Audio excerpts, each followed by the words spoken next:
स्वर्गीय पिता आपका धन्यवाद करते हैं, आज के दिन के लिए आपका धन्यवाद करते हैं प्रभु, आपके सुंदर वचन के लिए आपके धन्यवाद करते हैं प्रभु, क्योंकि आपका वचन है जो आजाद करता है, आपका वचन है जो चंगाई देता है, और आपका वचन है जो निराशा में आशा देता है, आपका वचन है जो विश्वास कराता है प्रभु, आपका वचन ही है जो यीशु मसीह सबको बंधनों से मुक्त करता है, आपका वचन ही है जो जिंदगियों को बदलता है, और आपका वचन ही है जो हमें ऊंचाइयों पर लेकर जाता है और हमें आशावान बनाता है, और आपका वचन ही है जो हमें विश्वास दिलाता है। प्रभु आपके वचन में जब आ जाते हैं तो आपकी पवित्र आत्मा का स्वागत करते हैं प्रभु, जितने भी अंधकार में हैं वो सब ज्योति में आए आपके वचन के द्वारा। आप इनकी बंद आंखों को खोलें कि अंधकार से ज्योति की ओर और यीशु मसीह विश्वास करने वालों के साथ आपकी मिरास को पाए। प्रभु यीशु मसीह हम तेरा धन्यवाद करते हैं, आज का वचन यीशु मसीह तेरी पवित्र आत्मा के द्वारा दिया जाए और आपके बच्चों से वो बातचीत करे, और यीशु मसीह हम अपनी जिंदगियों में उसे अपना कर आपकी आज्ञाओं का पालन करने वाले बनते जाएं। प्रभु आपका अनुग्रह ही है जिसने हमें बचाया है, आपके अनुग्रह के लिए हम धन्यवाद करते हैं, और आपकी पवित्र आत्मा का आपका धन्यवाद करते हैं जो आपने हमें दी है। उस पवित्र आत्मा का हम स्वागत करते हैं। खुदा यीशु मसीह हम बोलने वाले नहीं बल्कि आपका वचन और आपकी पवित्र आत्मा बोलने वाली बने। सब कुछ हम आपके हाथों में सौंप देते हैं, यीशु मसीह के नाम से मांगते हैं, आमीन। सबको जय मसीह की। आज पास्टर अभिषेक किसी कारण से किसी जगह बिजी है, इसलिए वो नहीं आ पाए हैं, इसलिए मैं आपके सामने वचन को लेकर आई हूँ। लेकिन आप ये प्रार्थना करें कि वो वचन आपको समझ में आए, क्योंकि वचन जो है वही आजाद करता है। अब प्रभु जब इस्राएलियों को लेकर आ रहा था मिस्र में से, तो प्रभु यीशु मसीह उनके साथ था, और जब आप पढ़ेंगे निर्गमन की पुस्तक में तो आपके खंभे के रूप में उनके साथ था रात में, और दिन में बादल के साथ था, और सब यीशु मसीह की ओर देख रहे थे, कोई अपनी ओर नहीं देख रहा था। इसलिए कभी वो बीमार नहीं पड़े, इसलिए कभी वो उनके कपड़े कभी नहीं फटे। 40 साल तक जब वो यात्रा कर रहे थे उनके पैरों में कभी सूजन नहीं आई। वो वचन उनके साथ था, और वो सिर्फ और सिर्फ उसकी ओर देख रहे थे, वो अपनी ओर नहीं देख रहे थे। जब हम अपनी ओर देखते हैं और अपनी ओर को अपने को ऊपर उठाते हैं कि हम ये कर सकते हैं और प्रभु को खुश कर सकते हैं। आज दुनिया में जितने भी लोग हैं, चाहे किधर कैसे भी हैं, वो प्रभु को प्रसन्न करने की इच्छा रखते हैं, लेकिन प्रभु यीशु मसीह का वचन कहता है कि विश्वास के बिना उन्हें प्रसन्न करना अनहोना है। तो आपका जो भी तरफ से है वो सिर्फ और सिर्फ चाहता है कि आप विश्वास करें कि वो आपको किसी भी धार्मिक रीति से आजाद करने आया है, किसी धार्मिकता के द्वारा आपको बांधने नहीं आया। यीशु मसीह ने कभी भी किसी को धर्मी बनाने के लिए नहीं आया, बल्कि यीशु मसीह आया उसे आजाद करने के लिए, कि हर धार्मिक रीतियों से उसे आजाद करे। आज आप देखते हो कितने लोग बोझ में हैं, कितने लोग कितनी तरह की चीजों को कर रहे हैं। कोई कहीं जाता है, पहाड़ों पे चढ़ता है किसी को प्रभु को प्रसन्न करने के लिए, कोई रात दिन उपवास करता है, कोई रात दिन प्रार्थना करता है, और कोई रात दिन कहता रहता है कि हम सब कुछ करते हैं। यहाँ तक कि जो मसीह को विश्वास करते हैं वो कहते हैं हम सारा दसवांश देते हैं, हम लोग प्रभु की आराधना करते हैं, हम 40 उपवास रखते हैं। वो अपनी धार्मिकता की ओर संकेत कर रहे हैं, स्वयं धार्मिकता की ओर। तो जब हम अपनी ओर धार्मिकता को देखते हैं या हम किसी अदर की धार्मिकता को देखते हैं, जैसे हम जब प्रभु को नहीं जानते थे तो हम यही कहते थे, हिंदू लोग तो दिन रात प्रार्थना करते हैं और बिना खाना खाए प्रार्थना करते हैं, वो पूजा करते हैं और बिना खाना खाए प्रार्थना करते हैं, बिना नहाए प्रार्थना नहीं करते, वो सुबह 4 बजे उठते हैं। तो हम उनकी धार्मिकता को देख के प्रसन्न होते थे और अपने आप को हम नीचा देखते थे। फिर हमने भी सोचा कि हम भी प्रार्थना करेंगे, और जब हम प्रार्थना करने लगे तो हम दूसरों को कुछ देखने लगे। हमने ये देखने लगे कि ये भाई प्रार्थना नहीं करता है, ये भाई चर्च में नहीं आता है, ये भाई तो बाइबल भी नहीं पढ़ता है। क्योंकि जब हम अपनी धार्मिकता की ओर देखते हैं तो हम दूसरों का न्याय करने लग जाते हैं। यीशु मसीह ने भी एक दृष्टांत दिया, लूका 18 और 18 के हम 9 को देखेंगे और पढ़ देंगे।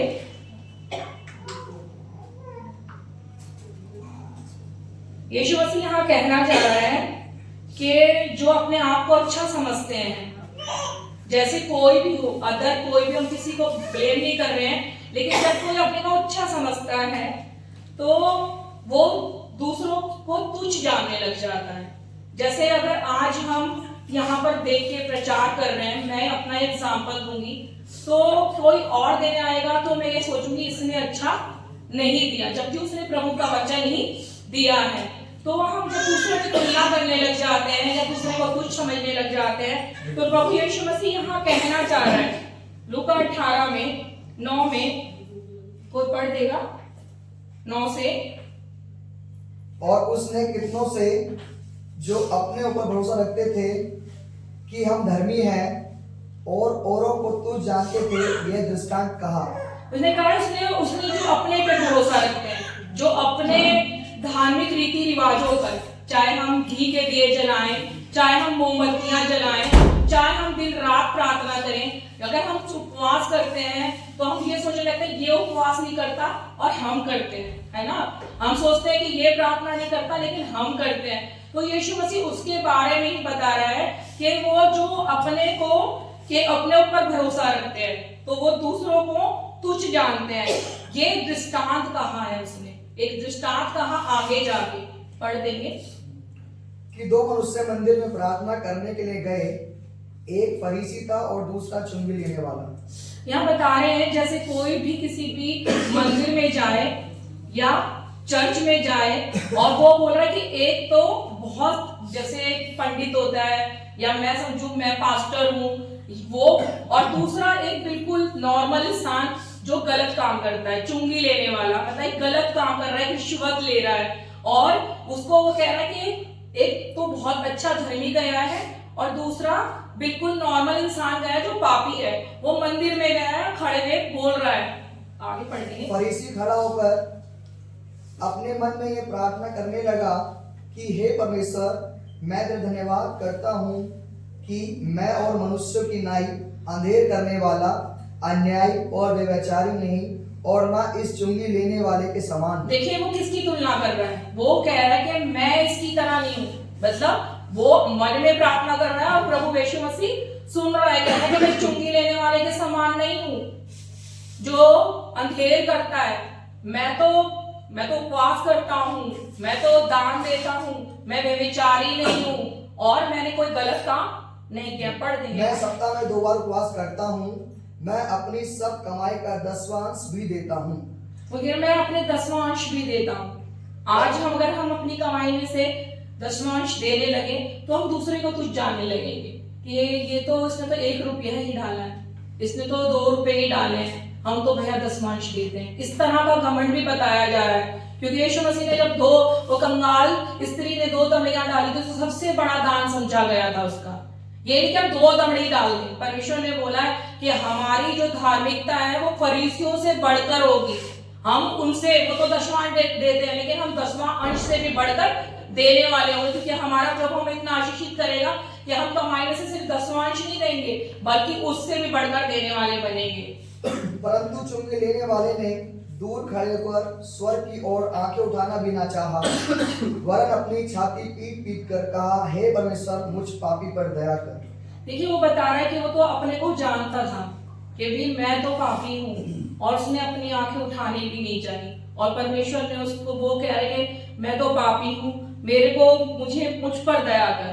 तो आज यहाँ पे बहुत सारे लोग हैं कि जो अपने को धर्मी समझ बैठे हैं, है ना, कि हम धर्मी हैं, लेकिन किस तरह से, कि किसी तरह के काम करने से, ठीक है ना। जैसे हम पहाड़ों पे गए और 4 धाम की यात्रा करी, या हमने गुरुद्वारे में सेवा करी, या हमने चर्च में सेवा करी, हमने पोछा लगाया तो हम धर्मी बन गए। यहाँ पर उस तरह की धार्मिकता से हमें छूटने के लिए, स्वयं की धार्मिकता से हमें छूटने के लिए बोला जा रहा है। हमें कहाँ देखना है? सिर्फ और सिर्फ प्रभु यीशु मसीह की ओर देखना है, क्योंकि उसने हमारे लिए क्रूस पर जान दी है।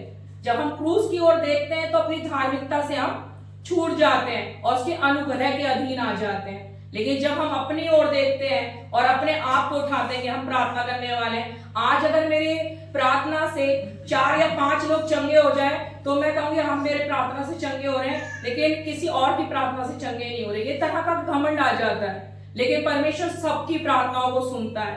परमेश्वर ने गिफ्ट दिए, वरदान दिए हम लोगों को, लेकिन यहाँ पर हमें स्वयं की धार्मिकता से हटकर बातें करने के लिए बोला जा रहा है। क्योंकि यीशु मसीह जब उनके साथ था, तो आपके साथ भी अगर आप सिर्फ और सिर्फ यीशु मसीह को देखते हैं और ये देखते हैं कि आज हमारी हर जरूरत वो पूरी करेगा।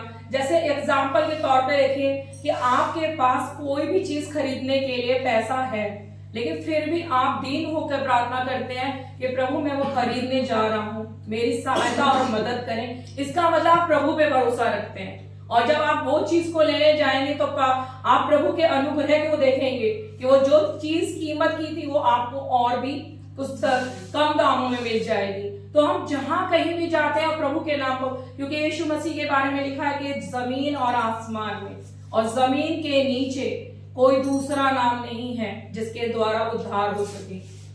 यीशु मसीह ही एक ऐसा व्यक्ति है, एक ऐसा मनुष्य है जो आप लोगों के लिए आया है और जिसने आपके लिए जान दी है क्रूस पर। और जब हम क्रूस की ओर देखते हैं तो अपनी स्वयं की धार्मिकता से हम छूट जाते हैं, अपनी धार्मिकता से हम छूट जाते हैं और हम जो भी करते हैं इस अनुग्रह के अंदर करते हैं कि प्रभु ने हमें से करने की काबिलियत दी है। हम अपने आप इस योग्य नहीं है कि किसी काम को कर सकें। जब हम कुरिन्थियों 3 में पढ़ेंगे तो ये लिखा है कि हम आप किसी योग्य नहीं है कि किसी काम को कर सकें। आज अगर हम ड्राइवर हैं तो ये योग्यता उसी ने दी है।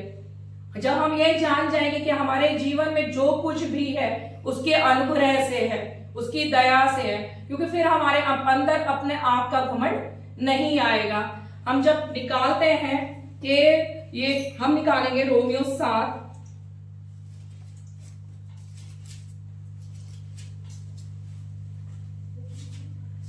यहाँ पर पौलुस पवित्र आत्मा के द्वारा हमें व्यवस्था का और अनुग्रह का के बारे में बता रहा है। उसने बोला है, हे भाइयों क्या तुम नहीं जानते कि तुम व्यवस्था के जानने वालों से कहता हूं, जब तुम मनुष्य जीवित रहता है तब तक उस पर व्यवस्था प्रभुता करती है, क्योंकि वैवाहिता स्त्री व्यवस्था के अनुसार अपने पति के जीते जी उससे बंधी है। परंतु यदि पति मर जाए तो वो पति की व्यवस्था से छूट गई।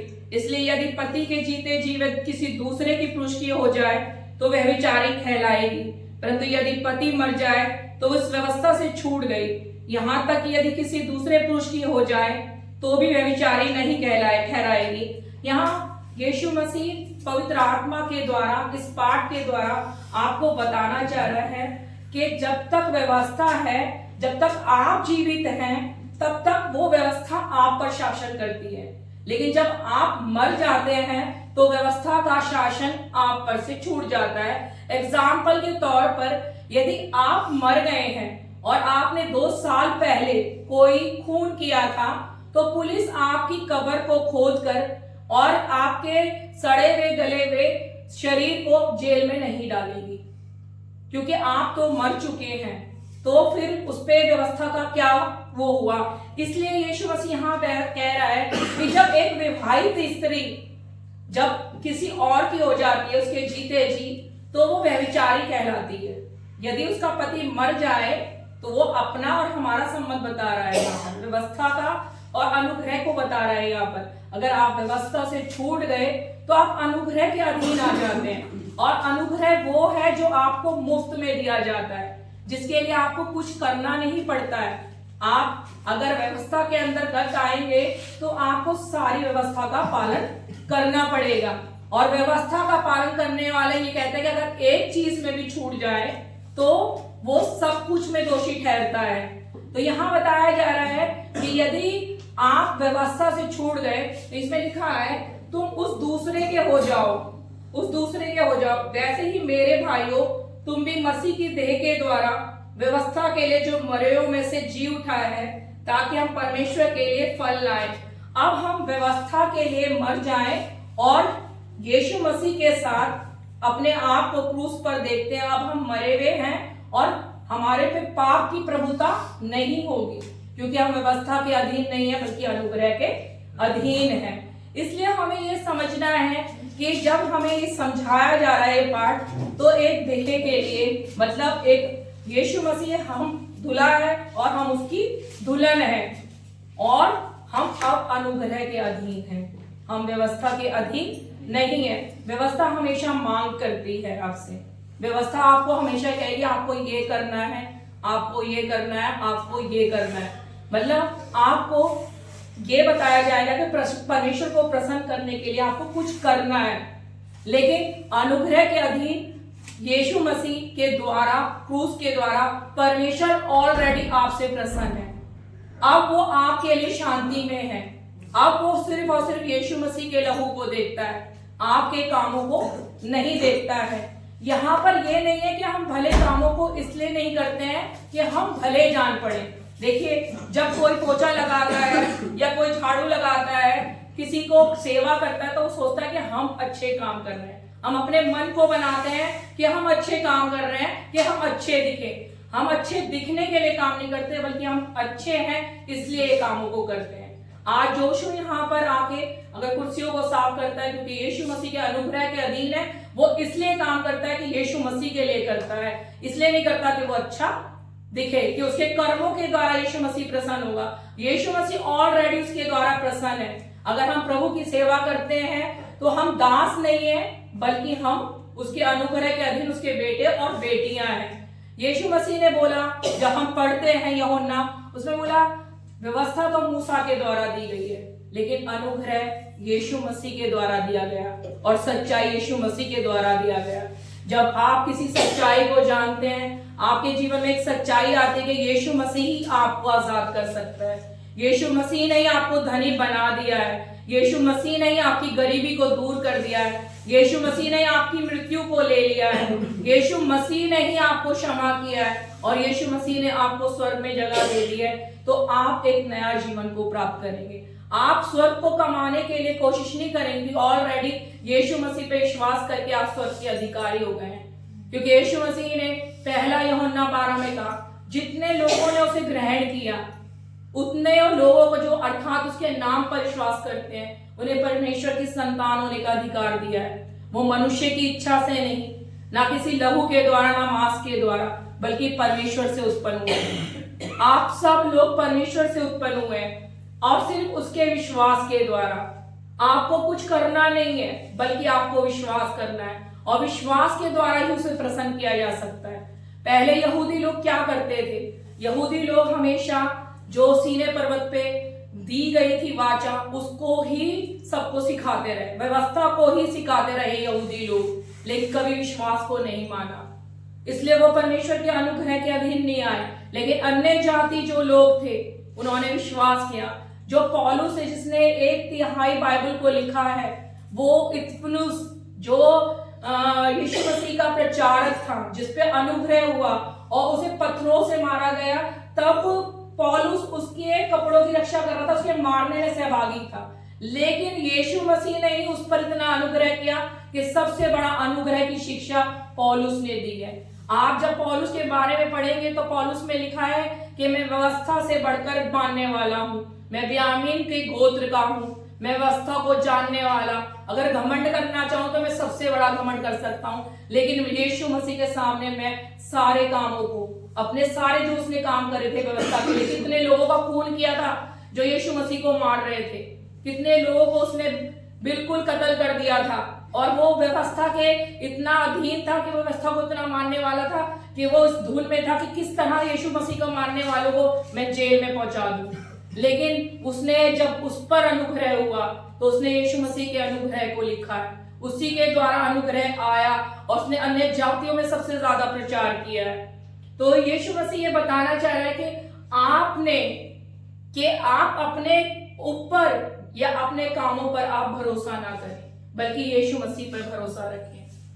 आप ये सोचते हैं कि किसी के द्वारा हाथ रखने से नहीं, बल्कि यीशु मसीह के वचन के द्वारा आप चंगे होंगे। वचन के द्वारा, यीशु के कोड़े खाने से आप चंगे हो गए। जब आप वचन के द्वारा आजाद होंगे तो कभी आपको कोई बंधन नहीं बांध सकता।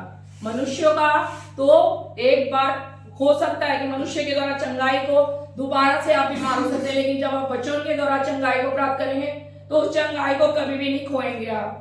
यहाँ पर एक औरत का और एक आदमी का रिश्ता बताया जा रहा है। जब हम रूथ की कहानी को पढ़ेंगे तो रूथ में आप घर जाके रूथ की कहानी पढ़िए, सिर्फ 4 चैप्टर है और उसमें रूथ जो है वो हमारा रूप का चित्रण है और जो एक बोआज है वो यीशु मसीह का चित्रण है। रूथ नौमी की एक बहू थी और नौमी बेहतलन से मुआबिन में आ गई थी और मुआबिन में दोनों को रहते रहते उसके दोनों पुत्रों की डेथ हो गई थी।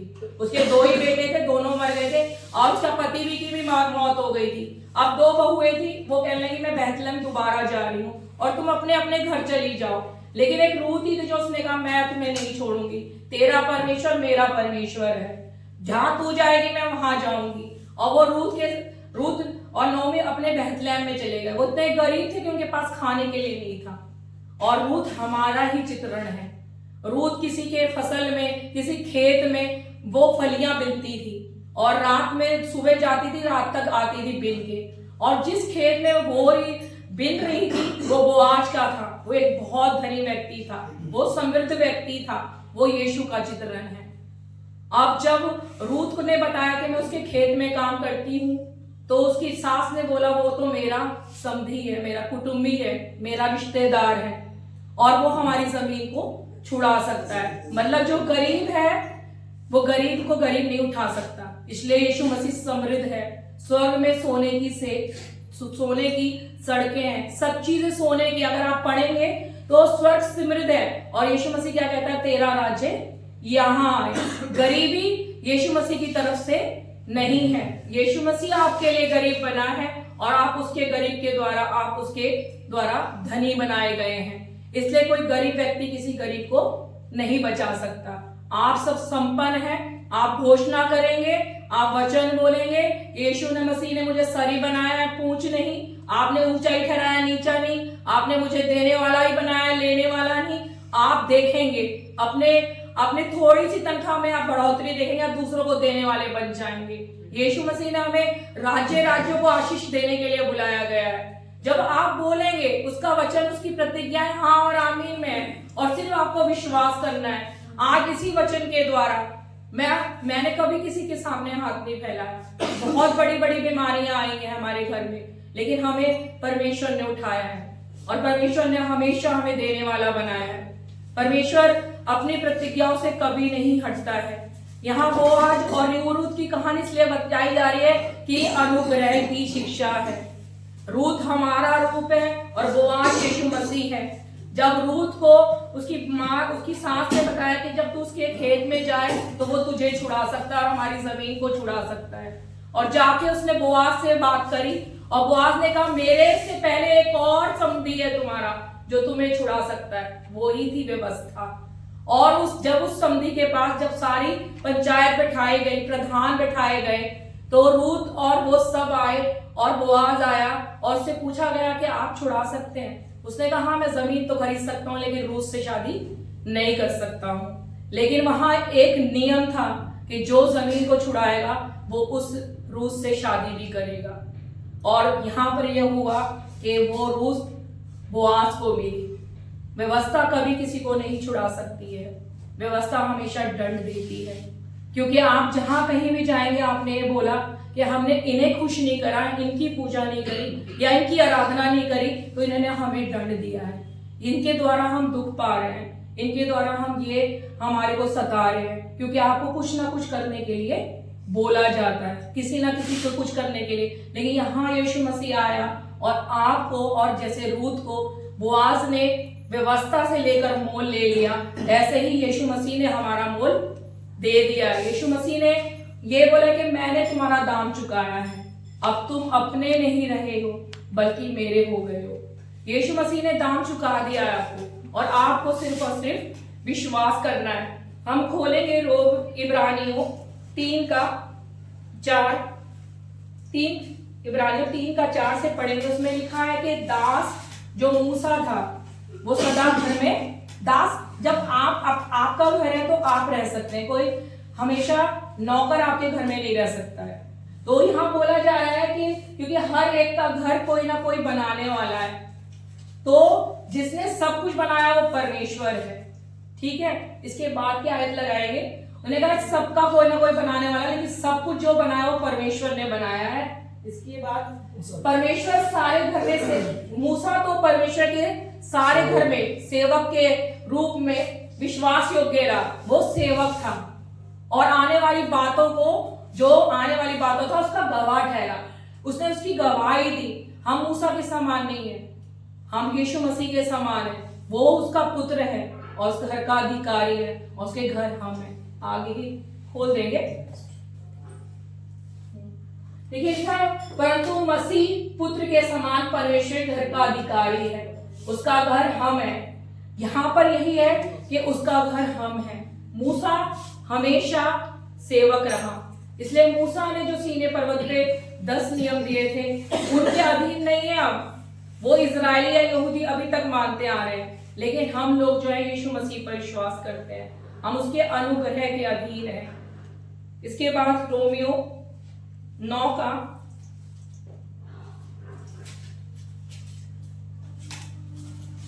30 से बढ़ते हैं। लिखा है अब हम क्या कहें कि अन्य जातियां जो धार्मिकता की खोज नहीं करते थे धार्मिकता को प्राप्त की, जैसे जो भी हम लोग हैं, जब हम यहूदी नहीं है हम अन्य जाति कहलाते हैं। हम सब लोग जो यहूदी है वो यहूदी है और जो अदर कास्ट जितनी भी पूरी दुनिया है वो अन्य जाति है। उन्होंने कहा कि वो परमेश्वर की या धार्मिकता की खोज नहीं करते थे, लेकिन उन्होंने धार्मिकता को प्राप्त कर लिया। कैसे? विश्वास के द्वारा। आप सब लोग विश्वास करते हैं और आप उस धार्मिकता को आपने पहचान लिया है जो किसी ने नहीं पहचाना। यहूदी लोग कर्म के द्वारा उसे अपनाना चाहते। यीशु मसीह यहूदियों में जन्म लिया, लेकिन यहूदियों ने उनका इनकार कर दिया। वो शुरू से व्यवस्था पढ़ते आ रहे थे, पहले से, जब यीशु मसीह जन्म नहीं लिया था। और जब यीशु मसीह ने जन्म लिया तब भी वो अपनी व्यवस्था पर ही विश्वास कर रहे थे और उसके द्वारा वो जाना चाहते थे धार्मिकता को। मतलब कैसे? कि अपने कर्मों के द्वारा अगर हम ये करेंगे तो हम धर्मी ठहरेंगे। लेकिन यीशु मसीह ने अन्य जातियों पर यह प्रकाशन दिया कि वो जब खोज भी नहीं कर रहे थे उन्होंने विश्वास किया तो धार्मिकता को पहन लिया।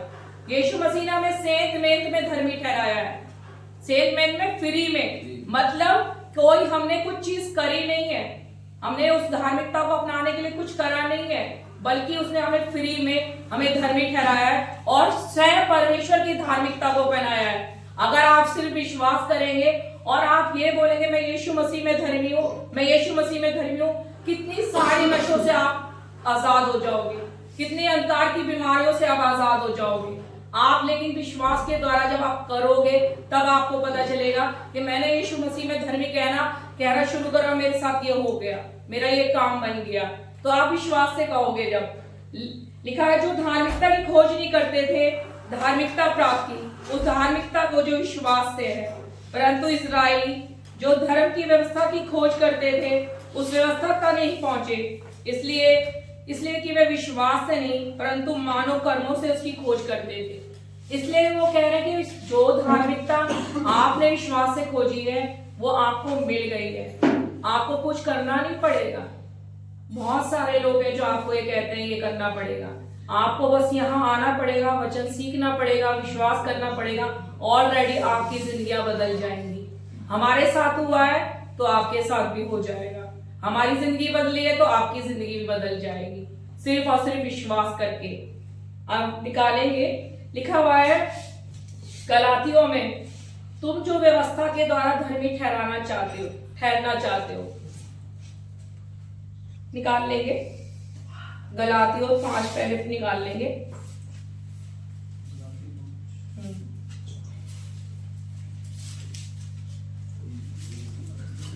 5 का 4,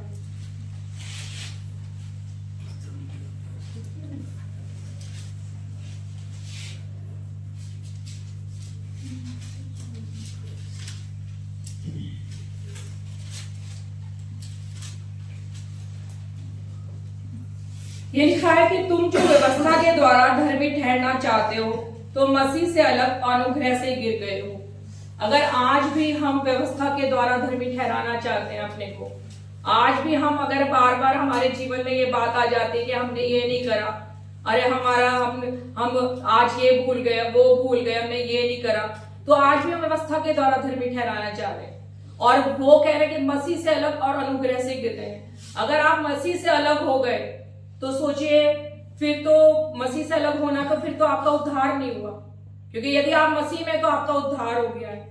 अगर आप मसीह में हैं तो आपको अनंत जीवन मिल गया है। यदि आप मसीह में हैं तो आपकी पापों की क्षमा हो चुकी है। यदि आप मसीह में हैं तो आप एक नई सृष्टि हैं, और यदि आप मसीह में हैं तो आप परमेश्वर की धार्मिकता है। और अगर आपने अपने ही कर्मों के द्वारा आपने अपने आप को धर्मी ठहराना चाहा है तो फिर आप मसीह से अलग और अनुग्रह से गिर गए हो।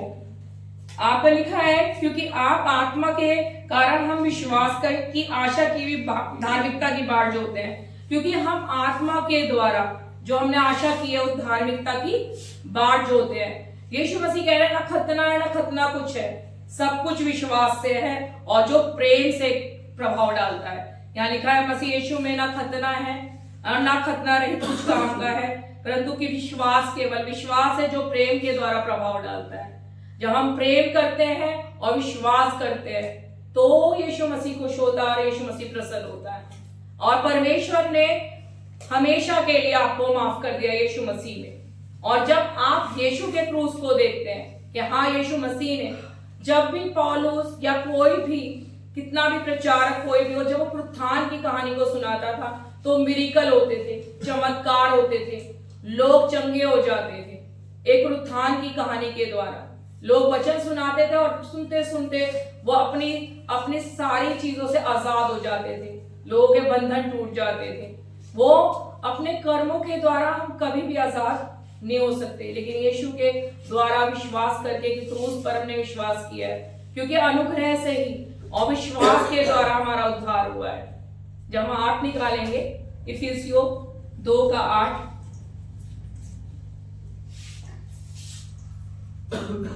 विश्वास के द्वारा अनुग्रह से ही हमारा उद्धार हुआ है, ये नहीं कि कर्मों के द्वारा, नहीं तो घमंड होता। ये परमेश्वर का दान है। यहाँ बताया जा रहा है ये परमेश्वर का गिफ्ट है जो आपको धर्मी ठहराया गया है, और विश्वास से धर्मी ठहरे हैं आप, और आपका उद्धार विश्वास से हुआ है, किसी कर्मों के द्वारा नहीं। जब आप विश्वास करते हैं और उसके अनुग्रह को अपनाते हैं तो आपका उद्धार हो जाता है। और यहाँ पर साफ साफ लिखा है, ये तुम्हारी ओर से नहीं वरन परमेश्वर का दान है। यह आपकी ओर से नहीं है, ये परमेश्वर का दान है। आपको ये समझना है, बस ये सोचना है कि आपको यीशु मसीह पे विश्वास करना है। आज भी आप किसी अपने को ऊपर रखते हैं और किसी व्यक्ति को ऊपर रखते हैं या किसी पास्टर को ऊपर रखते हैं, तो भी आपका उद्धार नहीं, सिर्फ और सिर्फ यीशु मसीह है। आप लोग खुद भी प्रार्थना करोगे, हम भी प्रार्थना करते हैं, चंगे हो जाते हैं, लेकिन आपको यह भी विश्वास करना है कि आप भी उसकी प्रिय संतान हो। जब आपने विश्वास किया है तो आपको उसने संतान बनाने का अधिकार दिया है। जब हम गलातियों को पढ़ेंगे उसका 3:26 तो यही लिखा है, क्योंकि तुम सब उस विश्वास के द्वारा जो यीशु मसीह पे है परमेश्वर की संतान हो। आप परमेश्वर की संतान बन चुके हैं, ये आपको ग्रहण करना है, ये आपको विश्वास करना है, क्योंकि ये लिखा हुआ है जिसने यीशु मसीह पर विश्वास किया है उसे परमेश्वर की संतान बना दिया है। यहाँ पर संतान हो आप यीशु मसीह पे, क्योंकि तुम सब उस विश्वास के द्वारा जो यीशु मसीह पर है परमेश्वर की संतान हो। और यहाँ पर आए हैं जो यहाँ सब लोग बैठे हुए हैं, आप उसकी प्रिय संतान हो। आप दास नहीं हो, कि दास केवल थोड़े दिनों के लिए होता है, लेकिन आप उसके घर के हो, आप उसके घर की फैमिली के हो, क्योंकि आप उसकी प्रिय संतान हो। और यीशु मसीह को भेजा गया है, और जितने लोगों ने यीशु मसीह को ग्रहण किया उन्हें संतान होने का अधिकार दिया है। यीशु मसीह ने बोला है, परमेश्वर का वचन कहता है कि परमेश्वर ने जगत से ऐसा प्रेम किया कि उसने एक लौता, उसने जगत से, सिर्फ क्रिश्चियनों से नहीं, केवल उन लोगों से नहीं, पूरे जगत से प्रेम किया है। और जब जगत उसको स्वीकार करेगा, उसके उद्धार हो, तो सबका उद्धार हो चुका है और उस पर दंड की आज्ञा नहीं है। उसने बोला कि परमेश्वर ने अपने पुत्र को इसलिए नहीं भेजा कि लोगों पे दंड की आज्ञा हो, बल्कि वो सबको दंड से बचाना चाहता है। आज कोई भी परमेश्वर के स्वरूप को बिगाड़ना चाहता है तो बिगाड़ नहीं सकता है, क्योंकि आप लोग जानते हैं यीशु मसीह में परमेश्वर आपके पिता है, वो परमेश्वर नहीं बल्कि आपके पिता हैं, और पिता कभी भी अपनी संतानों से कभी भी रूठ नहीं सकता है। मैंने जब ये जाना था एक पास्टर के द्वारा, पास्टर जॉयस मेयर के द्वारा, कि परमेश्वर मेरे पिता हैं, तो मैं बंद कमरे में गई और पिता से हक से मांगना शुरू करा। मेरी सारी प्रार्थनाएं सुन ली गई। मुझे नहीं जाता पता था कि वो प्रार्थना ऊपर जा रही है, लेकिन जब मैंने प्रार्थना करी तो मुझे ऑलरेडी ये पता चला कि वो प्रार्थना को सुन रहे हैं। पहले मैं अपनी धार्मिकता में थी कि जैसे लोग प्रार्थना करते हैं मैं भी प्रार्थना करती हूँ। मैं भी प्रार्थना करती थी, बंद कमरे में जाके प्रार्थना करती थी और वचन को पढ़ती थी। लेकिन जब मैंने जाना कि वो पिता है और पिता बनकर उसके प्रार्थना को उससे करना शुरू करा, तो एक एक प्रार्थना सुन रहे थे। आपको बताए असंभव प्रार्थनाएं थी मेरी, जो संभव नहीं हो सकती। अगर आपका किसी मेडिकल में, इतने बड़े हॉस्पिटल में आपका पर्स चोरी हो गया हो तो मिल नहीं सकता, क्योंकि मेडिकल जो है दिल्ली का, वो एम्स हॉस्पिटल इतना छोटा नहीं है कि आपका पर्स मिल जाए। लेकिन जब प्रार्थना की गई तो वो पर्स मिल गया। जब एक लड़की की फीस जो 10,000 रुपए देनी थी और मेरे पास 2,000 थे और मैंने प्रार्थना की तो उस साल की पूरी फीस माफ हो गई। ये अनुभव है उसका कि मैंने उसे पिता जाना। मैंने बोला पिता मैं ये बोझ नहीं उठा सकती, क्योंकि मैं उसे मना भी नहीं कर सकती हूँ कि मेरे पास नहीं है, लेकिन मैं 2,000 रुपए दे सकती हूँ। लेकिन उन्हें ये नहीं लगेगा, क्योंकि मुझे सब बहुत रिच समझते हैं। मैं बचपन से बहुत धनी हूँ यीशु मसीह में। यीशु मसीह में मैंने कभी गरीबी नहीं देखी है। यीशु मसीह में अपनी जॉब के द्वारा या अपनी काबिलियत के द्वारा नहीं, बल्कि यीशु मसीह के वचन के द्वारा। जब यीशु मसीह का वचन बोला गया तो मैंने कभी गरीबी नहीं देखी, और मैंने इतनी छोटी तनख्वाह में भी ना इतनी बड़ी बड़ी आशीषों को देखा है कि आप जब उसके वचन पर उस पर विश्वास करते हैं और अपनी काबिलियत पे नहीं। आपको पता है मैं यीशु मसीह से प्रार्थना करती थी, यीशु मसीह मुझे मैडम बना दो, मैं टीचर बनना चाहती हूँ, और मेरी इतनी योग्यता नहीं थी, मैं कैसे टीचर बनती। यीशु मसीह ने मुझे, मैंने बोला था मैम बना दो, मुझे मैडम बना दो, मुझे उन्होंने होटल की मैडम बना दिया। फिर उसके बाद अपने वचन की टीचर बना दिया, क्योंकि जब मैं जीसस कॉल में प्रचार करती थी मुझे नहीं पता था कि मुझे वहां पर प्रचार करने का मौका मिलेगा। मैं लेडीज प्रार्थना लेती थी, क्योंकि जो हमारी काबिलियत नहीं है वो हम खुद जानते हैं कि हम घर नहीं बना सकते थे अपना, हमारे पास इतना पैसा नहीं था। मैंने यीशु मसीह से कहा था मैं 25,000 निकालूंगी, मैं नहीं निकालूंगी, और हमारा घर कैसे बन गया हमें नहीं पता, क्योंकि हमने उस पर विश्वास किया। तो आपको सिर्फ एक गवाहियां इसलिए दे जा रही है कि मैं भली नहीं हूं, बल्कि इसलिए कि आप लोग विश्वास करें। आज अगर कोई भी भाई किसी बीमारी में है, वो यही कहना शुरू कर दे कि यीशु के कोड़े खाने से मैं चंगा हो चुका हूं या चंगी हो चुकी हूं। आज भी अगर कोई बंधन में है, कोई दुष्ट आत्मा है, तो वो कहे मैं भाई यीशु मसीह का घर हूं, मेरे अंदर यीशु मसीह रहता है, कोई दुष्ट आत्मा नहीं रह सकती। वो अपने आप आजाद हो जाएंगे, क्योंकि वो जो आत्मा आपके अंदर है वो बहुत बड़ा है। लिखा है इस संसार में जो आत्मा है उससे कहीं बड़ा आत्मा आपके अंदर है। और जब आपके विश्वास को बोलता है तो ये बोलता है कि आप ये जानो कि आप विश्वास में हो या नहीं हो कि यीशु मसीह आपके अंदर रहता है, आपके अंदर रहता है वो। हम जब दोनों बहनें सुबह घूमती थी तो हमें ऐसा लगता था कि यीशु मसीह हमारे साथ घूमता है, हमारी बातें सुन रहा है, लेकिन हमें नहीं पता था कि वो हमारे अंदर ही है। जब आप वचन पढ़ेंगे या सुनेंगे तो वो आपकी हृदय की पट्टियों पे लिख जाएगा। यहाँ पर यही सिखाया जा रहा है कि हम किसी धार्मिक, जो भी हमारे भले काम है, जो भी हमारे धार्मिक काम है, वो मैले चिथड़ों के समान है। क्यों? क्योंकि हमसे बड़े बड़े लोग जो हमारे से भी ज्यादा श्रद्धालु हैं, आपको पता है जब कोई मेला लगता है तो वो घुटनों के बल जाते हैं और अपने घुटनों को छील देते हैं। तो हमारी धार्मिकता कहाँ रही थी? अगर हमने तो ऐसा कभी नहीं करा कि हम लेट के जाएं अपने प्रभु के लिए। हमने तो कभी भी ऐसा नहीं करा कि हम 4 बजे उठ के भैया नहा धो के ठंडे पानी से पहले उसकी आराधना करें। लेकिन यही है, यीशु मसीह ने हमें धर्मी बनाया है। हम ये जानते हैं कि यीशु मसीह की धार्मिकता को हमने पहना हुआ है, और उस धार्मिकता को हमने पहना हुआ है जो हमें कोई छीन नहीं सकता है। हम यीशु मसीह में धर्मी हैं और यीशु मसीह ने परमेश्वर की धार्मिकता को पहनाया है, जिसे कोई नहीं छीन सकता।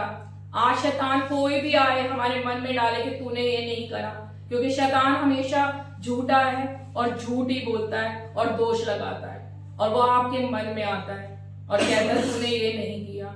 आज भी अगर यहाँ पर कोई विश्वास से आ रहा है तो वो सिर्फ और सिर्फ यीशु मसीह पे विश्वास करे, उससे बातें करे उसके पिता जानकर। और जब आप प्रार्थना करेंगे तो आपके जीवनों में गवाहियां आएंगी, क्योंकि मैंने प्रार्थना करी है तो मेरे जीवनों में गवाहियां आई है।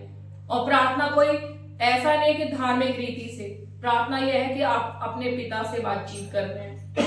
यहाँ पर सिर्फ ये बताया जा रहा है कि रूत और बोआज, रूत तो बहुत जवान लड़की थी और बोआज बहुत थोड़ा ओल्ड आदमी था। तो बोआज ने कहा तेरा अनुग्रह मैं बड़ा है, तेरे पे प्रभु का बहुत अनुग्रह है। उसने किसी जवान से नहीं बल्कि उससे शादी करी जो प्रभु की ओर से था। वो बोआज हमारा यीशु मसीह है। आज हम सब उसकी दुल्हन है और उसने हमें व्यवस्था से छुड़ा लिया। यीशु मसीह ने हमें व्यवस्था से, हर धर्म कांड से, हर परंपराओं से हमें आजाद कर दिया है। हम अपनी धार्मिकता पर नहीं बल्कि यीशु मसीह की धार्मिकता में विश्वास करते हैं। यीशु मसीह की ओर जब इजरायली देखते थे तो उनके कपड़े नहीं फटे, जब इजरायली उनकी ओर देखते थे तो पैरों में कभी सूजन नहीं आई, जब वो देखते थे तो उनके कभी वो बीमारी नहीं पड़े। आप जब उनके बारे में पढ़ेंगे तो सिर्फ वो यीशु मसीह की तरफ देख रहे थे, लेकिन जब वो अपने ऊपर ध्यान लगाने लगे तभी आफतें आने लगी। हमारे को परमेश्वर से कभी भी शिकायत नहीं करनी है।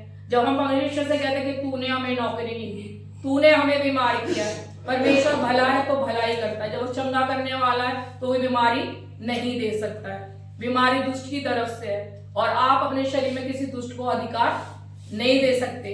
आप जब परमेश्वर की संतान है तो अधिकार आपको दिया गया, आप निकालो, आप विश्वास करो, आप ये बोलो कि सांस को मेरे सांस आए मेरे जीवन में। अगर ये पोल्यूशन हो रहा हमारे लिए नहीं है, क्योंकि जीवन का कर्ता हमारे अंदर है। दिल्ली के लिए खबरें आ रही है कि दिल्ली में जहर है हवा में, वो हमारे लिए नहीं है। हमारे आगे पीछे परमेश्वर है और हमारी हवा, हमारा ऑक्सीजन हमारे परमेश्वर देता है। अगर हम दिल्ली की ओर देखेंगे, अपनी ओर देखेंगे कि हमारे फेफड़े इतने काबिलियत के नहीं है कि हम उसको ले सके, लेकिन हम जानते हैं यीशु मसीह हमारे अंदर रहता है और जो हमारे अंदर रहता है वो जीवन का आत्मा है, वो मृत्यु को हरा देने वाला आत्मा है, वो ही पुनरुत्थान का आत्मा है और वो ही यीशु को जो मुर्दों में से जिलाता है वो हमारे अंदर आत्मा है जो हमारी नश्वर देह को तेजी से ठीक कर रहा है। आप विश्वास से जो भी बोलोगे आप अपने जीवन में गवाहियों को देखोगे। आप खुद आजाद करने वाले और बीमारों को चंगा करने वाले बन जाओगे। हम निकालेंगे इफिसियों 8:13, इब्रानियों 8:13। इसमें लिखा है जब एक नई वाचा की स्थापना हो गई है तो प्रथम वाचा व्यर्थ है। जब वो प्रथम वाचा पुरानी हो गई है तो उसका मर जाना भी, लिखा है नई वाचा की स्थापना से उसने प्रथम वाचा को पुरानी ठहरा दिया और जो वस्तु पुरानी और जीर्ण हो जाती है उसका मिट जाना अनिवार्य है।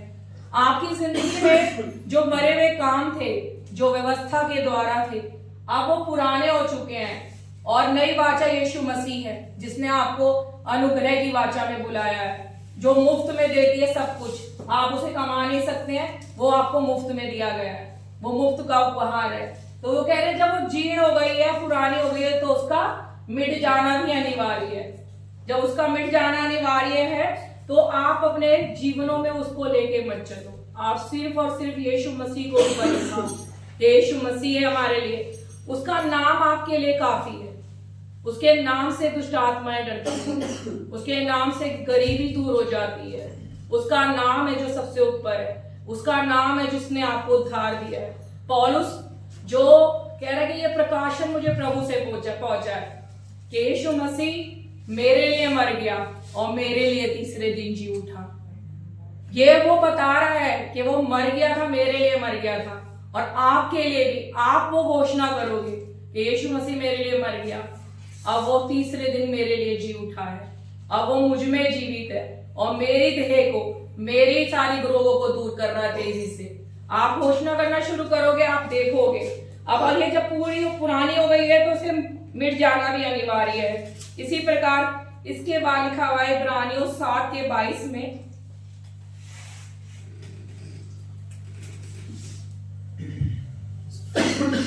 इस प्रकार यीशु एक उत्तम वाचा का जामीन ठहरा। उसने एक उत्तम वाचा दी है, उसने सब कुछ पूरा कर दिया आपके लिए, पूरे जगत के लिए पूरा कर दिया है। अब जब भी आप वहां जाते हैं स्वर्ग में, या आपको कोई भी देखता है पिता, तो वो यीशु मसीह को देखता है, और यीशु मसीह ने सब कुछ पूरा कर दिया, तो आपने भी सब कुछ पूरा कर दिया है। आपने भी सब कुछ पूरा कर दिया है। यीशु मसीह ने व्यवस्था का पूरा पालन करा है, तो आपने भी व्यवस्था को पूरा पालन कर दिया। अब सिर्फ प्रेम है। उसने बोला एक दूसरे से प्रेम करो, और अपने पड़ोसी से अपने समान प्रेम करो। और उसकी आज्ञा को हम इसलिए मानते हैं क्योंकि हम उसकी संतान हैं। हम उसकी संतान है, इसलिए हम उसकी आज्ञा को मानते हैं। अब निकालेंगे हम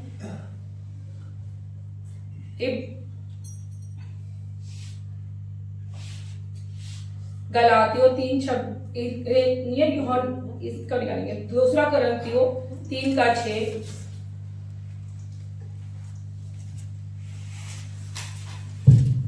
जिसने हमें नई वाचा के सेवक होने के योग्य भी किया है, शब्द के सेवक नहीं वरन आत्मा के, क्योंकि शब्द मारता है पर आत्मा जिलाता है। देखिए, आप बिना इस वचन को बिना आत्मा के पढ़ेंगे तो यही शब्द आपको मारते हैं, लेकिन आत्मा आपको जिलाता है। उसने हमें नई वाचा के सेवक होने के लिए बुलाया है, हमें पुरानी वाचा के सेवक होने के लिए नहीं बुलाया है। हम यहूदियों की तरह व्यवस्था के कामों पर भरोसा नहीं रखते, बल्कि हम नई वाचा के अनुसार यीशु मसीह पे भरोसा रखते हैं। उसने हमें नई वाचा के सेवक, आज भी जब पुराना नियम पढ़ा जाता है तो उसके हृदय पे और उनके मनों पर पर्दा पड़ा है, लेकिन जब एक पर्दा उठ जाता है तो यीशु मसीह ही नजर आता है। जब आप पुराना नियम पढ़ेंगे तो सब चीज में यीशु मसीह छुपा हुआ है। आप पुराना नियम है परछाई और नया नियम है सच्चाई। नए नियम में यीशु मसीह ने आके सब कुछ पूरा किया है, और उसने यही पुराने नियम में हर जगह क्रूस दिखाया गया है। आप भजन संहिता पढ़ेंगे, आप कोई सी पुस्तक पढ़ेंगे, आपको पता चलेगा सिर्फ और सिर्फ यीशु मसीह है, और यीशु मसीह ने हमें आकर मोल ले लिया है, और उसने हमारा दाम चुकाया है। अब हम अपने नहीं है, बल्कि हम उसके हो गए हैं। हमें याद रखना है कि यीशु मसीह ने हमारे लिए पूरा किया है और किसी ने पूरा नहीं किया है। हम पढ़ते हैं एक और गलातियों 3 का, पहले पढ़ेंगे 6। अब्राहम ने तो परमेश्वर में विश्वास किया, ये उसके लिए धार्मिकता गिनी गई। ये जान लो कि जो विश्वास करने वाले हैं वही अब्राहम की संतान है। देखिए, ये लिखा हुआ है कि अब्राहम ने विश्वास किया, ये उसके लिए धार्मिकता गिनी गई। और जितने भी अविश्वासी करने वाले वो अब्राहम की संतान है। अगर आप विश्वास करते हैं तो अब अब्राहम की संतान हो और सारे आशीषों के वारिस हो, और यीशु मसीह की वसीयत के भी संगी वारिस हो। अभी भी रौनक बोला है यहाँ पर 10 में, और जितने लोग व्यवस्था के कामों पर, यही 3 का 10 पढ़ेंगे, इसलिए जितने लोग व्यवस्था के कामों पर भरोसा रखते हैं वे सब शाप के अधीन है, क्योंकि लिखा है जो कोई व्यवस्था की पुस्तक में लिखी हुई सब बातों को करने में स्थिर नहीं रहता वह श्रापित है। देखिए, आज भी पुराने जमाने से लेकर अभी तक कोई भी व्यवस्था को पूरा नहीं कर सकता। हम किसी ना किसी काम में गिर जाते हैं। उसमें लिखा यदि माता पिता का आदर करना है, हमने ये पूरा कर लिया। उसमें लिखा हत्या नहीं करनी, तो हमने वो भी पूरा कर लिया। चोरी नहीं करनी, हमने वो भी पूरा कर लिया। लेकिन यहाँ पे लिखा है किसी को बुरी नजर से आपने देख लिया तो वह विचार कर दिया। तो यीशु मसीह ने आके बता दिया कि अगर तुमने किसी को अपनी कल्पना में अपनी आंखों से बुरा देख लिया तो भी तुमने पाप कर दिया। इसका मतलब कोई भी धर्मी नहीं ठहर सकता। यीशु मसीह के पास एक सूबेदार आया, उसने बोला कि मैं क्या करूं कि अनंत जीवन का वारिस हो जाऊं। उसने फिर से अनंत जीवन का वारिस होने के लिए क्या कहा कि मैं क्या करूं, मैं क्या करूं। फिर वो करने के ऊपर आ गया। उसने बोला तू तो सब कुछ जानता है कि चोरी नहीं करना, व्यभिचार नहीं करना, झूठी गवाही नहीं देना, माता पिता। उन्होंने कहा मैं तो आरंभ से, मैं तो पहले से ही ये सारी बातों को मानते आया हूं, क्योंकि यीशु मसीह जानता था वो अपने ऊपर, क्या वो नहीं जानता था कि वो सब चीजें आज्ञाओं का पालन कर रहा है। उसने कहा नहीं, अगर तूने ये जो तेरा धन है ये गरीबों को बांट दे, मेरे पीछे बोले। लेकिन वो बहुत धनी था, उसके पीछे नहीं गया। तो फिर उसके चेलों ने पूछा, फिर कैसे उद्धार हो सकता है? जब ये सारी चीजों को मानता है तो कैसे उद्धार हो सकता है? तो यीशु मसीह ने सच सच बोला, मनुष्य से तो हो नहीं सकता, लेकिन परमेश्वर से सब कुछ हो सकता है। इसलिए पहले से ही यीशु मसीह बताया जा रहा था अपने बारे में कि क्रूस पर कोई जाएगा और तुम्हारे लिए घाव खाएगा, तुम्हारे लिए कोड़े खाएगा और तुम्हारे लिए जान देगा, क्योंकि यीशु मसीह ने साफ कहा मनुष्य से नहीं हो सकता। आज भी कोई मनुष्य चाहे कुछ भी कर ले, यदि यीशु मसीह को नहीं मानता है तो उसका उद्धार नहीं हो सकता है। इसलिए आपसे प्रार्थना है कि आप सब यीशु मसीह के बारे में सबको बताएं, क्योंकि यीशु मसीह की सारी प्रिय संतान है और सबका विश्वास के द्वारा उद्धार हो। सिर्फ वो विश्वास करे। आप लोग धन्य हो क्योंकि यीशु मसीह के नाम को सुन रहे हो। आप लोग पवित्र हो क्योंकि वो अपने संतों के बीच में इकट्ठा होता है। यीशु मसीह ने साफ कह दिया था, और ये पहले से ही प्लानिंग थी, आदि से ही प्लानिंग थी कि कोई आएगा। आज भी जब बछड़ों का या मुर्गों का लहू बहाया जाता है, उसके द्वारा उद्धार नहीं है, बल्कि स्वयं परमेश्वर आपके लिए देहधारी धर के आया और अपने आप को बलिदान किया है आपके लिए। और एक ही बलिदान के द्वारा आपको पवित्र किया है, एक ही बलिदान के द्वारा आपको सिद्ध किया है।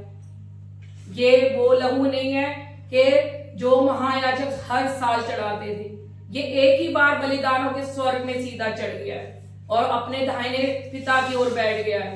अब वो ये युग के अंत में बार बार आके अपना बलिदान नहीं करेगा।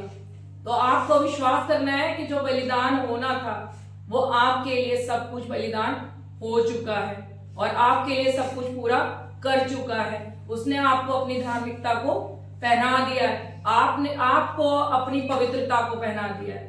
आप उसके लहू के द्वारा सेंत मेंत में धर्मी ठहरते हो, अपने कर्मों के द्वारा नहीं। इसलिए आपको ये नहीं कि अच्छे काम नहीं करने, अच्छे काम इसलिए करने क्योंकि हम अच्छे हैं और हमारे साथ यीशु मसीह रहता है। और जब हम ये चेतना में रहते हैं कि यीशु मसीह हमारे अंदर रहता है, तब भी हम पाप से दूर रहता है। हमारे को पाप से कौन बचाता? उसका वचन। कल ही हमें पास्टर ने बताया था, भजन संहिता 119 का 11, उसमें लिखा है कि मैं पाप से कैसे बचूं, कैसे हम पाप से बच सकते हैं। उसमें लिखा हुआ है, यहां आएगा अभी, लिखा, मैंने तेरे वचन को अपने हृदय में रख छोड़ा है कि तेरे विरुद्ध पाप ना करूं। उसका वचन ही है आपके हृदय में। जब आप ये जान जाएंगे, उसका वचन क्या है? उसका वचन ये कह रहा है कि आपका हृदय, आपका दिल उसका मंदिर है और आपके अंदर यीशु मसीह रहता है। जब आप ये जान जाएंगे, इसके वचन को आप अपने हृदय में रखेंगे, तो आप धीरे धीरे खुद ही ऑलरेडी आप ये जान जाएंगे, उस पाप से छूट जाएंगे। आपको कोई कोशिश नहीं करनी पड़ेगी। आज मैं बोलूं कि मैं चोरी नहीं करूंगी, मैं अपनी कोशिश कर रही हूं, तो मैं कल फिर परसों तरसों फिर चोरी कर लूंगी, मैं किसी को ना किसी को गाली दे दूंगी। लेकिन जब मैं ये जानूंगी कि यीशु मसीह मेरे अंदर रहता है, उसका वचन है कि गाली के बदले गाली नहीं देनी बल्कि आशीष देनी है, तो उसका वचन हमें संभालता है, उसका वचन हमें पाप से रोकता है। इसलिए आपको सिर्फ और सिर्फ यीशु मसीह की ओर देखना है। आज आप यहाँ आते तो वचन को सीखना है और जाकर मिला के भी देखना है कि जो बोला जा रहा है वो लिखा भी है या नहीं है। आज जब ये बोला गया है कि आप व्यवस्था से छूट गए, आप धर्मी हैं, तो लिखा है या नहीं लिखा है? पुराने लोग भी मिलाते थे कि जाके मिलाते थे, अरे जो पढ़ाया जा रहा है वो है लिखा हुआ या नहीं लिखा हुआ है। आप यीशु मसीह में धर्मी हैं, आपको कोई पापी नहीं ठहरा सकता। अगर आप कोई आकर आपको कहे लेकिन आप यीशु मसीह को जान गए हो, लेकिन जब तक यीशु मसीह को नहीं जानेंगे तो हम पापी ही हैं, क्योंकि हमने स्वीकार ही नहीं करा कि यीशु मसीह ने हमारे लिए बलिदान किया है। क्योंकि बिना यीशु मसीह के पापों की बलिदान की कोई क्षमा नहीं है। यीशु मसीह में विश्वास के द्वारा आप धर्मी ठहरे, यीशु मसीह के द्वारा आपके पापों की क्षमा हुई है। तो आप विश्वास करें कि यीशु मसीह ने आपके लिए जान दी है और उसने आपके लिए सब कुछ पूरा कर दिया है। इसलिए आप उसे प्रसन्न कर सकते हैं तो विश्वास के द्वारा।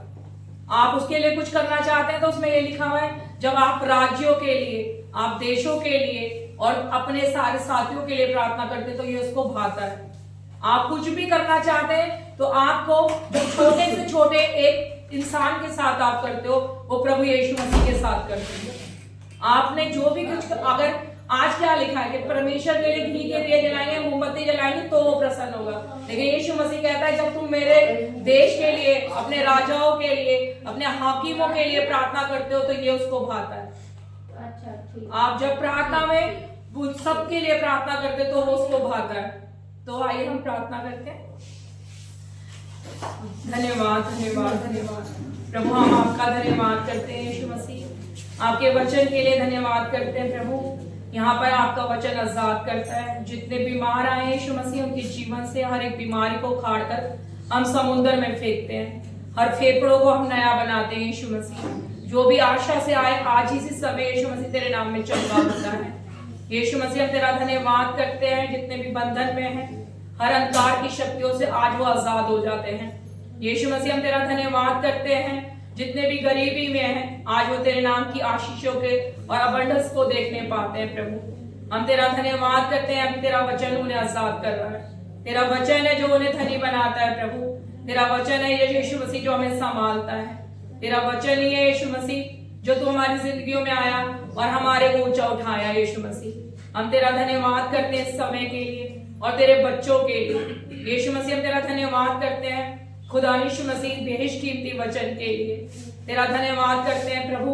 हम प्रार्थना करते हैं पास्टर अभिषेक के लिए, जहां कहीं भी हम आपके काम को कर रहे हैं हम तेरा धन्यवाद करते हैं। आपके वचन को फैला रहे हैं हम तेरा धन्यवाद करते हैं। जो कुछ भी कर रहे हैं आपकी महिमा के लिए कर रहे हैं। हम तेरा धन्यवाद करते हैं इस सुंदर समय के लिए, इस सभा के लिए, इन बच्चों के लिए हम तेरा धन्यवाद करते हैं। यीशु मसीह के नाम से मांगते हैं, आमीन।